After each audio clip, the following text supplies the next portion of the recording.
பன்னீர் ரைஸ்லாம் செய்ய போகிறேன். அதுக்கு வந்து பன்னீரை நல்லா பொரித்து எடுத்து வச்சுக்கிடுவோம். அதுக்கு தேவையான ரைஸ் வேக வச்சு எடுத்து வச்சுருக்கேன். வெங்காயம், தக்காளி, கொத்தமல்லி எல்லாம் இந்த மாதிரி நறுக்கி வச்சுருக்கேன். பீன்ஸ், கேரட்டு பொடி பொடியாக நறுக்கி வச்சுருக்கேன். சட்டி காஞ்சிச்சு, நல்லா எண்ணெயை ஊற்றிக்கிடுவோம்.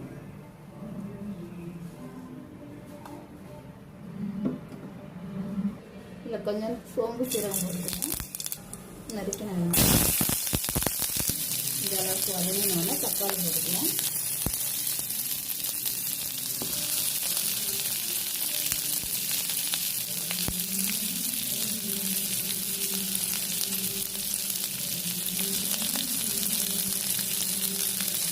நறுக்கி வச்சுருக்கிற கேரட், பீன்ஸை போட்டுக்கலாம்.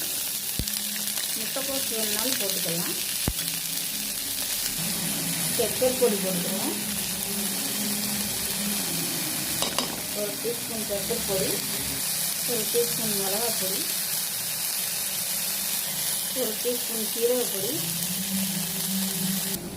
சாட் மசாலா ஒரு டீஸ்பூன் போட்டு நல்லா கிளறிடணும். இந்த ஸ்டேஜில் இந்த வறுத்து வச்சுருக்கிற பன்னீர் அதோட ஆட் பண்ணிக்குவோம். அதோட தேவையான அளவு உப்பு போட்டுக்கிடுவோம்.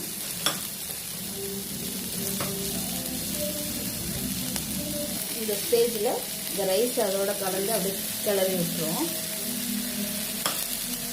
மத்தியானம் லஞ்சுக்கு ரெடி.